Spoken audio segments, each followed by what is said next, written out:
UFC bantamweight Sarah Alpar's second UFC fight will be taking place September 18th versus Erin Blankfield. But even though she's a UFC fighter, she had to set up a GoFundMe and says, "I need your help financially to allow me to do this. My goal is to raise $30,000 by December 1st to train full-time." She says she needs the funds for food, supplements, training, living expenses, recovery, gym fees, doctor fees, travel, gas, and room and board. Jake Paul donated $5,000 to the cause and says, "Shake my head. Imagine a rookie in the NBA had to start a GoFundMe to play.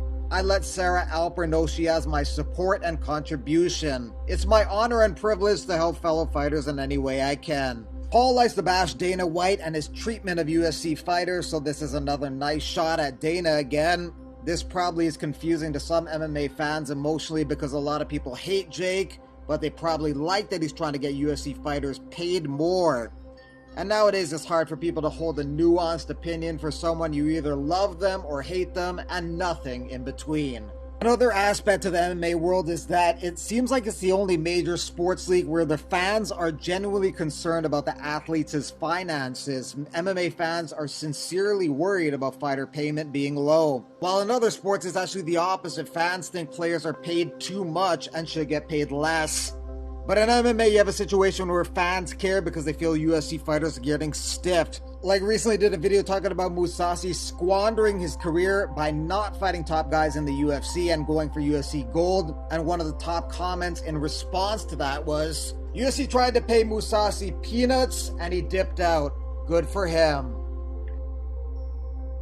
Luis Smolka's out of his fight with Sean O'Malley, which is less than 2 weeks away at UFC 264 on July 10th. O'Malley versus Smolka was a bit of a dumb matchup anyways because O'Malley should be fighting against ranked competition. Merab Dvalishvili wants to fight O'Malley, but that'll probably be a one-sided decision win for Merab. Ricky Simone wants to fight O'Malley. That's a good fun fight to make. That'd be exciting and has the ability to go everywhere and be dynamic and back and forth for the entire 15 minutes. So that's a fight that the UFC should make and stop trying to protect O'Malley. He's a cage fighter. He can protect himself in there, and there's no perfect record to protect. He already lost to Chito Vera when Chito kicked his calf and elbowed him into unconsciousness. Big deal. It happens. It's MMA. Still want to see O'Malley fight. Doesn't matter if he has a loss or 2 or 3 on his record. Why coddle him to mediocrity? Just because you have losses on your record doesn't mean you can't have mass appeal. Look at Conor McGregor. In his last 6 fights, he has 3 wins and 3 losses. That's not a great record. That's about as average as it gets. But his selling ability is about as above average as the UFC has ever seen. So just let O'Malley fight fights against good fighters, good competition, have competitive matchups, and see what happens.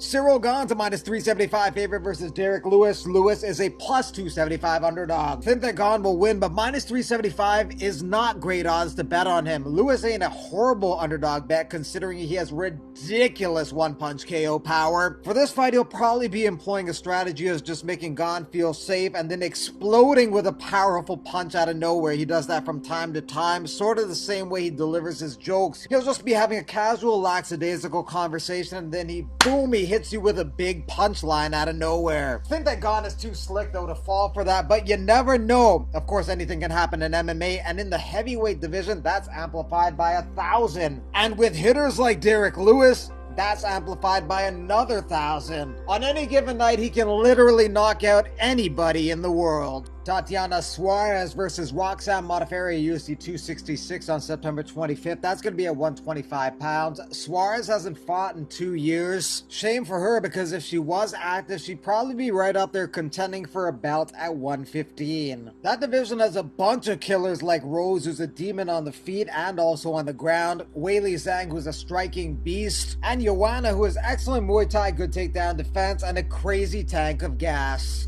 But Tatiana does bring a unique style with her hard nose and excellent wrestling that wears down opponents, while she continues to keep a high pace throughout. That's a problem at 115. That's also a problem at 125. Gonna go with Suarez over Modafferi by decision, but who knows how she's gonna look after 2 years off. Some people come back rusty, some people come back the same, and others with a whole new bag of tricks. Like Brian Ortega, who got roasted by a lot of people for being on the sidelines for so long, but then he came back with phenomenal striking, so he really made a commitment to skill building and it paid off incredibly. Maybe Suarez is doing something similar, we shall see. But also respect to Modafferi, who's always an underdog, but she's been fighting over 18 years, has 43 fights, and has always kept it classy and positive throughout. Askarov and Alex Perez is confirmed for July 31st. The winner of this fight will probably be next in line for Brandon Moreno for a title shot. Wouldn't even mind Askarov fighting for the belt right now because he's undefeated and his only non-win on his record is to Moreno, and that fight was a draw. So they got to run it back anyways, so it makes sense for them to fight for the belt. However, some argue that since Askarov missed weight for his last fight, he shouldn't get a title shot right away. So anyways, they made this fight, and if Askarov wins, then he should be next in line, and that'd be a pretty good rematch. But Perez is looking to shut that down July 31st and take that contender spot.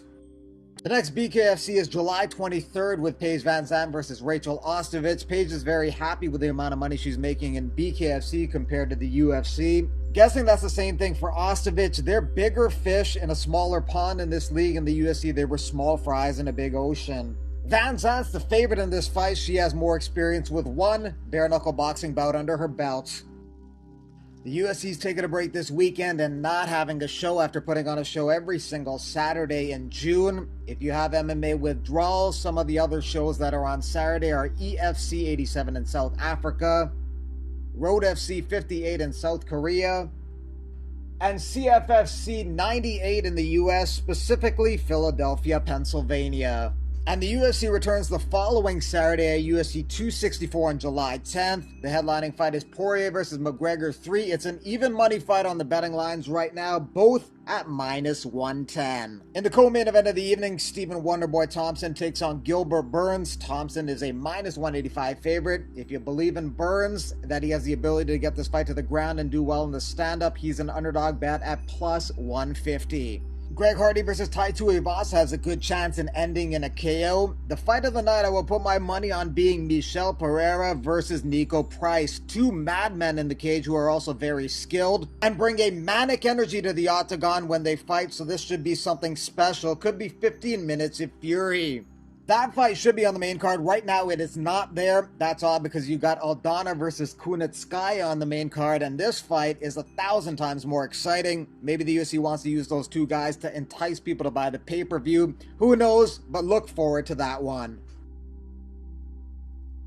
This is one of the most confusing call-outs. Jake Hager looks like he wants to fight Fedor and Bellator, but he's also promoting AEW tonight with a poster for an autograph session in Russia in October, and at the bottom is a promotion for a fight card in New York in 2019. First, Jake should stop having Tony Ferguson tweet for him, and second, maybe get a grip on reality because he's an MMA rookie. He just won a split decision over a guy who has a 2-1 record. So while Fedor's past his prime, he's still primed and ready to smash a guy like Jake in seconds. Respect for the balls, though, in wanting to fight Fedor. He may even get that fight because Bellator is not above putting something like that together, and maybe Fedor's management is looking for an easy fight to ease back into the swing of things. So shoot your shot and see what happens.